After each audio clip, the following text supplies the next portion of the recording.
sini ada 2 anak baru? Iya.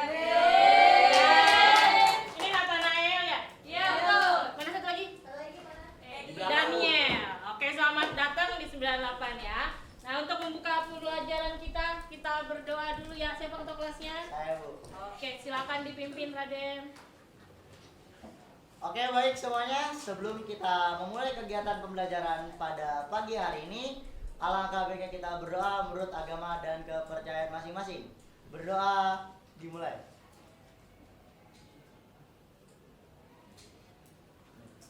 Berdoa selesai. Memberi salam. Selamat pagi, Bu. Selamat pagi. Minggu kemarin kita udah masuk ke awal masuknya Hindu Buddha dan teori kan? Nah, sekarang kita masuk ke kerajaan-kerajaan yang bercorakan Hindu Buddha. Ya, di sini ada nih kerajaan Hindu Buddha. Minggu kemarin kita Ibu udah bikin nyuruh kalian, meminta kalian untuk membuat mading kan? Nah, sebelum ke situ kita review sedikit pembelajaran minggu kemarin ya. Ini tujuannya diharapkan setelah kamu melakukan galeri walk dan pemaparan materi, kamu mampu mengidentifikasi kerajaan-kerajaan Hindu Buddha dengan baik. Lalu mampu menganalisis. Nah, ini yang penting ya, pertanyaan penting kita, peran kerajaan-kerajaan masa Hindu Buddha dalam membentuk fondasi budaya Indonesia yang kita kenal saat ini dengan baik secara cermat dan terampil. Lalu untuk pemahaman bermaknanya ya kan, setelah mempelajari tentang kerajaan Hindu Buddha dan menguasai materinya, diharapkan kamu itu dapat mengambil teladan bahwa kerajaan-kerajaan Hindu Buddha mempunyai peranan dalam membentuk fondasi budaya Indonesia sekarang. Jadi bukan cuma untuk masa lalu ya, ternyata kerajaan Hindu Buddha itu ada perannya di dalam membentuk fondasi negara kita yang sekarang. Oke? Nah, kemarin ini udah kasih ya, ini nanti kalau mau mengambil materinya, karena buku kalian juga yang dari sekolah itu kan campuran ya, IPS, jadi materinya di situ dikit kan. Nah, ini untuk khusus untuk kerajaan Hindu Buddha bisa ngambil di sini atau bisa mencari bahan literasi yang lain. Boleh di-scan ya. Udah kemarin? Udah. Udah di-scan. Nah, kita akan menggunakan PJBL, Project Based Learning, jadi harus ada hasilnya nih. Udah lihat di sini hasilnya ya. Bagus-bagus ya. Kemarin udah, minggu kemarin pertama, ini yang akan kita jadikan masalah. Menurut pendapatmu, kerajaan Hindu Buddha tersebut memiliki peranan dalam fondasi budaya. Nanti Ibu harap ketika kalian melakukan galeri walking atau mengunjungi galeri teman-temannya, kalian bisa menemukan jawaban dari pertanyaan ini di setiap kerajaan yang kalian temukan ya, atau kalian lihat. Bawa LKPD-nya? Mana? Siapa yang nggak bawa? Bawa semua ya. Ada 6 kerajaan, berarti ada 6 ya, yang harus kamu isi dan harus kamu pahami peran 6 kerajaan itu apa. Lalu ini juga sudah Ibu bagi menjadi beberapa kelompok. Mana kerajaan Kutai di mana? Nih, kerajaan Kutai nanti yang mau ngunjungin. Kerajaan Tarumanegara mana? Sana ya, pojokan. Kerajaan Mataram kuno mana? Ya, ini. Hai gitu dong. Terus kerajaan Singosari mana? Ya. Gak ada yel-yelnya nih. Kerajaan Majapahit. Wah, semangat sekali. Iya. Terus terakhir kerajaan Sriwijaya. Jaya. Asik. Yang lain boleh ya bikin. Janganlah. Nah, ini yang ketiga adalah jadwal pembuatan. Udah ya, minggu kemarin ini tatap muka pertama kita udah mencari permasalahannya dulu ya sambil merancang pembuatan proyeknya. Lalu di rumah kan nih diselesainnya ya. Kemarin ngerjain kelompoknya nggak sampai malam kan? Nggak malam, cuman subuh gitu ya. Tuh ya kan, nggak malam sih Bu, subuh doang gitu, jangan ya. Terus yang sekarang ini adalah saatnya kalian memamerkan hasil karya kalian ya. Udah disiapkan ya, yang jadi salesnya sih sales jadi. COD. Nah ini, memonitor keaktifan dan perkembangan proyek. Ya, siapa di sini? Coba jujur, semuanya kerja nggak?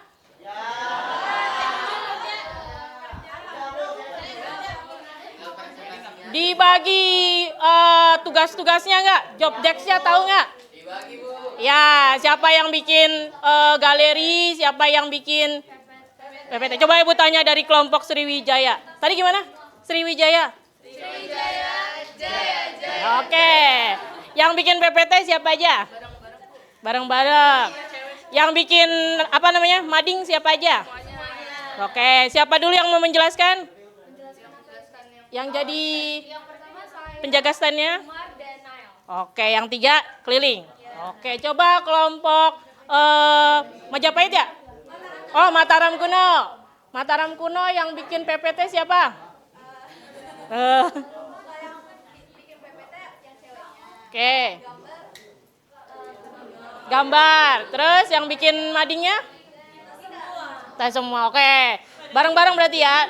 Nanti siapa yang mau jadi itunya dulu, penjelasnya dulu. Yang jaga stand siapa? Oke, nanti yang lain tukeran. Oke, ya.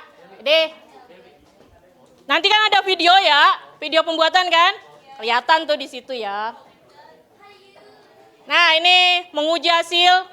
Kita akan melakukan ini hari ini ya. Sintak 5 dan 6 nanti menyajikan hasil proyek. Nanti ketika berkeliling agar waktunya tepat ya. Nanti Ibu kasih waktu siklus pertama ada 5 menit setiap mengunjungi standnya. Ya, setelah Ibu bilang berputar, berarti harus berputar. Nah, setelah nanti udah selesai siklus pertama dengan 6 kerajaan, gantian yang tadinya jaga stand adalah berputar. Karena kalian harus mengerjakan LKPD-nya kan? Ya, dikerjakan ya LKPD-nya ya, terutama bagian pertanyaan intinya yang tadi. Sama ini. Setelah nanti selesai kita melakukan galeri walking galeri, nanti akan ada evaluasi dan refleksi ya. Refleksinya tadi tuh dari yang tadi kamu kerjakan di LKPD. Oke, untuk mempersingkat waktu, silakan galerinya disiapkan. Ini kelompok Sriwijaya. Ini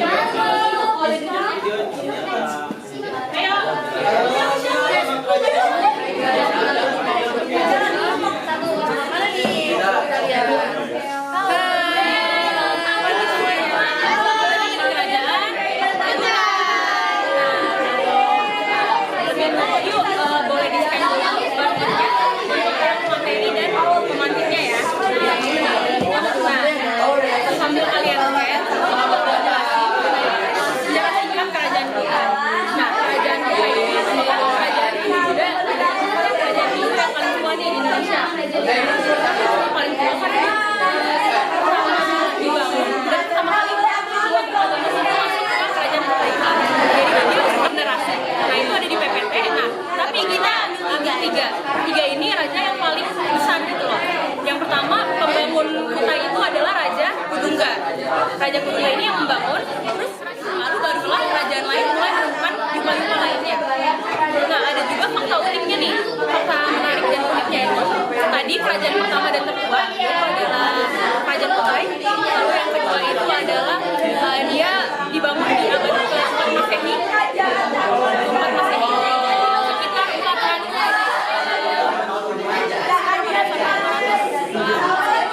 Nah, terus selanjutnya dia runtuh pada tahun 17 Masehi. Nah, kenapa dia runtuh? Karena kerajaan Kutai Martapura ini dia itu kan melanjut Hindu ya. Nah, raja terakhir kerajaan Kutai Martapura ini dia tuh diserang oleh raja dari Kesultanan Kutai timer tadi itu full-time Kartanegara.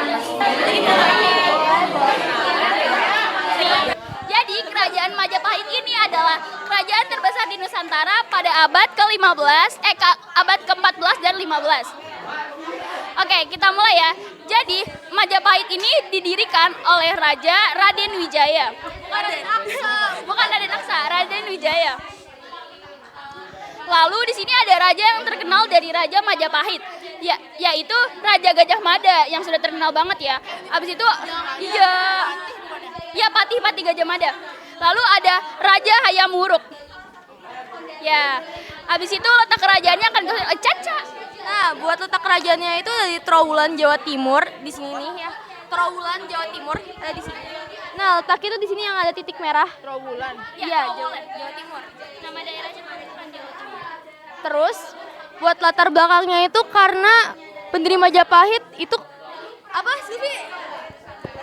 Nah, fondasinya itu kan sekarang ada yang namanya Bhinneka Tunggal Ika, benar atau benar ya?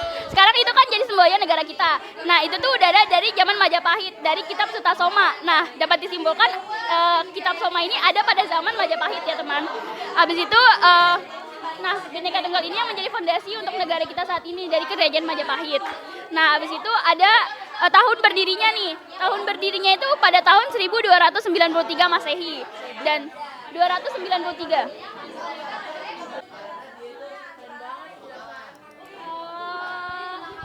Untuk penjelasan lebih lanjutnya ada di scanner ini.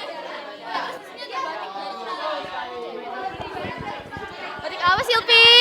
Majapahit. Nah ini gambar aslinya ya, Candi Bajang Ratu.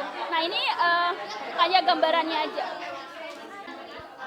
Nggak hanya satu agama aja loh di Majapahit ini, ada banyak agama.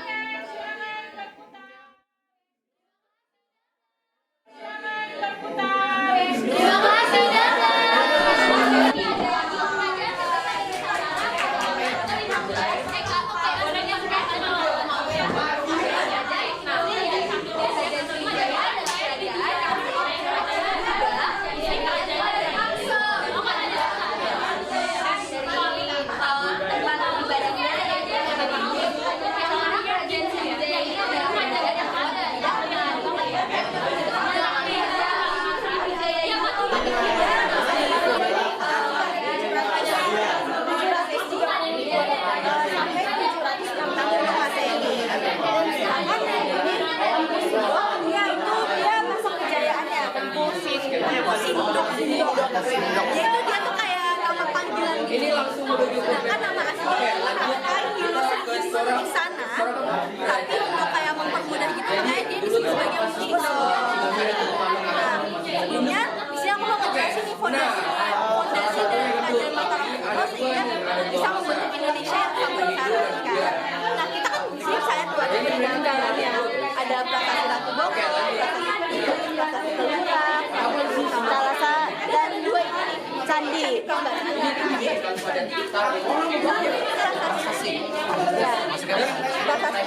Soalnya dia tuh kayak yang dijelasin ke Besi kemarin kan dia ada di candi Borobudur tapi kayak kesana-sana gitu kan sebelum sore dia di sana. Nah itu bagus sih masuk prasasti-nya singkat aku penjelasannya dia itu ada tulisan-tulisan gitu. Nah di sini kita tuh ada dua candi yang dikenal dalam Mataram kuno yang ada candi Borobudur dan ini ada candi Nah apa sih candi Borobudur atau candi Prambanan ini dengan fondasi Mataram kuno yang sekarang. Nah fondasinya itu kan dia kan pendiri Mataram kuno Raja Sanjaya. Nah penasaran nggak pendiri atau raja pertama Singosari itu siapa? Penasaran banget. Siapa tuh? Jadi nih bukan. Jadi raja pertama atau pendiri Singosari itu yang namanya Ken Arok. Ken Arok itu pada tahun 1222 sampai 1227 Masehi. Itu termasuk ke pendiriannya juga. Yes, betul banget. 1222 sampai 1227 Masehi. Wow, lama sekali. Nah, Tapi raja yang paling terkenalnya tuh beda lagi. Ternyata meskipun pendirinya Ken Arok, raja terkenalnya tuh bukan Ken Arok. Siapa tuh? Siapa tuh? Kartanegara alias raja terakhirnya mereka. Itu yang paling famous, paling terkenal. Kalau sekarang namanya seleb. Selebnya dia.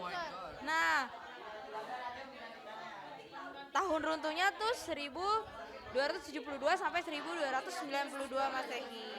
Lebih tepatnya di 1292 Masehi. Selanjutnya peninggalannya tuh banyak banget. Ada Candi Singasari, Candi Sumberawan, Candi Jago, Candi Siguriti, Candi Kidal, dan ini namanya Candi Jawi. Kalian bisa scan di sini buat tahu kenapa sih Candi Jawi itu yang paling terkenal di antara candi-candi yang lain yang banyak ini. Terus peninggalannya juga ada Prasasti Singosari dan Prasasti.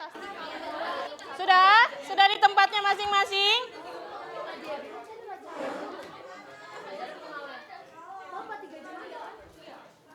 Sudah di tempatnya masing-masing kah? Oke. Setelah kalian mengunjungi galeri teman kalian masing-masing nih, ya kan? Sudah terjawab belum pertanyaan inti kita itu? Apa tadi pertanyaannya? Coba satu orang angkat tangan siapa? Apa pertanyaan? Oke. Apa pertanyaannya? Pertanyaan dari saya. Enggak, yang pertanyaan inti kita yang harus kita bahas. Tadi tuh ada corak dari kerajaan tersebut. Terus? Raja pertama sama raja yang paling terkenalnya tuh siapa aja? Oke, terus? Terus masa keruntuhan. Ya. Terus tadi saya juga nanya masa kejayaannya tuh pas raja siapa dan tahun berapa. Terus ada prasasti atau peninggalannya, prasasti, candi ataupun kitab. Lalu ada fakta menarik atau fun fact. Ya. Itu sebenarnya mengagetkan juga sih, banyak yang belum saya tahu dan baru saya tahu setelah saya muter gitu. Oke. Nah, terus kalau permasalahan utamanya peran ya? Apa peran tiap kerajaan? Coba dari satu-satu kerajaan ya, dari mana dulu berarti Kutai dulu. Dari Kutai dulu ya, nomor 1 kan? Kutai dulu. Apa peran Kutai bagi fondasi pendirian bangsa Indonesia? Baik, jadi peran Kutai bagi fondasi kebudayaan Indonesia. Jadi Kutai ini sebenarnya kerajaan tertua dan pertama Hindu di Indonesia. Jadi dia udah pasti penyebaran agamanya, yaitu agama Hindu. Jadi mulai dari Kutai, agama Hindu mulai disebarkan ke seluruh Nusantara. Selain itu ada juga dari segi ekonominya, dari dulu kerajaan Kutai itu terletak di tepi Sungai Mahakam, di mana menjadi jalur perdagangan bagi Kutai dengan bangsa-bangsa lain juga. Nah, sampai sekarang bisa dilihat Kalimantan juga masih menjadi pusat rempah-rempah bagi Indonesia. Oke, beri aplaus dulu untuk kerajaan Kutai. Kalau dari kerajaan Tarumanegara, apa perannya? Siapa yang mau jawab?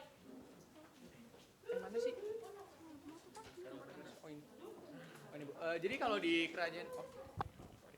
kalau di kerajaan Tarumanegara itu Bu, salah satu apa tadi? Perannya? Pondasinya itu adalah Sungai Gomato, Bu. Ya, bagi Jadi- Indonesia sekarang. Iya. Ya, apa? Karena dia buat sekalian buka ikan irigasi sawah juga. Jadi salah satu pondasi budayanya itu dia jadi buat kepentingan para petani untuk mengirigasi tanahnya.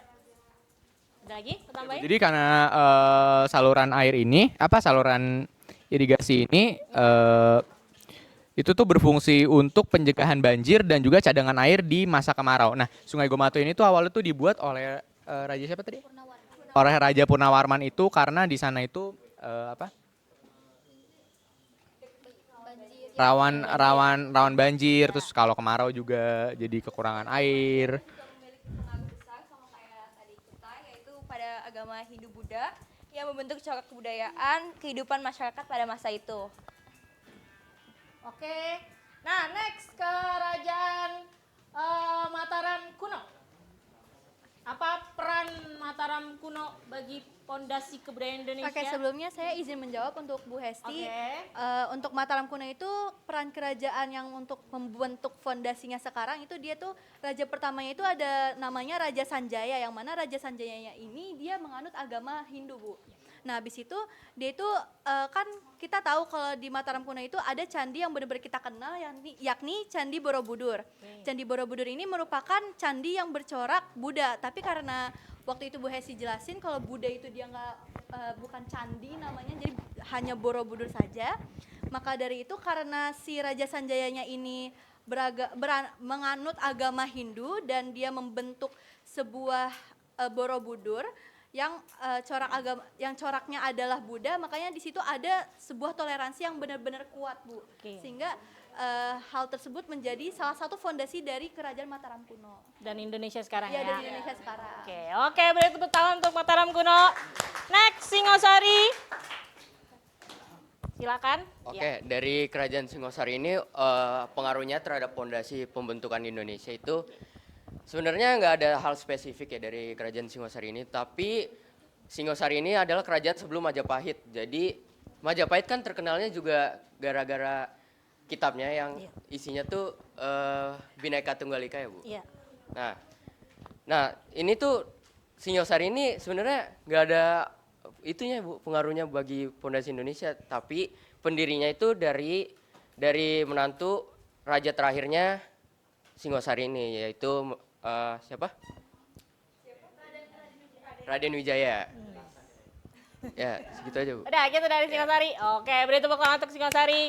Oke, untuk biar lebih dalam lagi ya, ini Ibu kasih post testnya ya. Kita pakai biasa seperti biasa, ini ada pakai quizzes. Mana quizzesnya? 5 soal aja.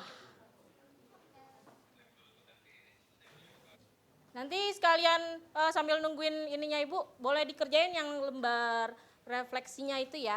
Boleh diwarnain, boleh dibuletin aja nggak apa-apa. Yes, boleh di stabilo juga.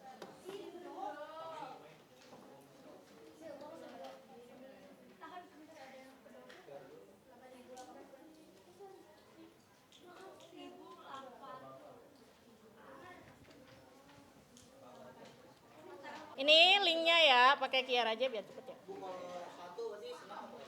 Weh? Sudah masuk semua kah? Udah mulai. Kepencet udah nggak apa-apa ya, silakan dimulai.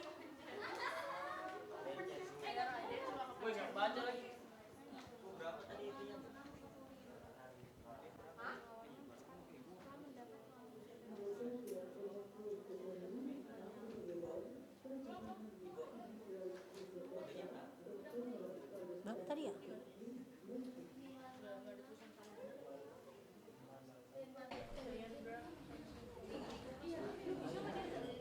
Sudah? Sudah ya? Oke. Nah, untuk mengakhiri pertemuan kita hari ini, coba satu orang merefleksikan pembelajaran kita. Yang lain dong. Kayaknya dari sini belum nih, sebagian sini nih. Silakan berdiri Albion, biar kita tutup nih. Refleksi. Apa yang kamu, diri dong Albion. Nah, biar kelihatan. Apa yang kamu dapatkan dari pembelajaran hari ini? Gimana perasaan kamu tuh kayak yang kamu tulis di situ? Ayo, silakan. Yang saya dapat dari hari ini tuh, saya kemarin mungkin saya kurang dengar ya. Jadi saya baru tahu kalau misalkan nganut agama apa tadi yang di candi ini, Hindu Buddha itu, saya baru tahu kalau misalkan kita tuh nyebutnya nggak pakai candinya, Bu, kalau misalkan ini, karena ini tempat ibadah kan ya. Sama saya juga baru tahu lokasi-lokasi sama nama-nama kerajaannya juga, Bu. Soalnya saya kadang suka lupa, bukan lupa juga sih. Iya, kadang malas baca juga nama kerajaannya, Bu. Terus kalau pembelajarannya bagaimana Albion? Seneng nggak? Saya lumayan suka sih, Bu, cuman agak capek aja Agak bikin capek. kayak gininya. Ya. Oke. Dari proses pembelajarannya ini walaupun kita capek bikin mading 3 dimensi ini, tapi seru banget sih, kayak lebih masuk gitu. Terus juga yang jelasin super kreatif banget kayak Sriwijaya, ada Yel-Yel ya, Majapahit juga Raden asik sendiri gitu. Terus ada Manda, Socesha, terus juga ada Fabio, keren-keren banget. Jadi saya oh iya, ini ada Agil, seru juga gitu. Kan gak jelas ya? Iya. Nah terus juga apa namanya ada beberapa yang dari QR tuh lengkap banget gitu, PPT-nya, ada video pembelajarannya juga. Jadi walaupun kita kemarin capek, tapi dengan ngelihat mading yang cakep-cakep gini, ada yang nyala-nyala terus segala macam, kayak jadi seru banget gitu. Terus juga kita jadi tahu nih Singosari, Majapahit sama Sriwijaya ternyata masih ada hubungannya juga. Yang ini menantunya berkhianat, ternyata yang ngambil kerajaannya gitu. Jadi saya rasa hari ini sangat seru banget pembelajaran sejarah hari ini. Oke, tepuk tangan. Oke. Untuk mengakhiri pembelajaran kita berdoa dulu ya. Ya jangan lupa nanti tugas-tugasnya dikumpulkan. Oke, silakan dipimpin doa Raden. Oke baik semuanya, sebelum kita mengakhiri kegiatan pembelajaran pada hari ini, alangkah baiknya kita berdoa menurut agama dan kepercayaan masing-masing. Berdoa dimulai. Berdoa selesai. Memberi salam. Selamat siang. Selamat siang. Oke.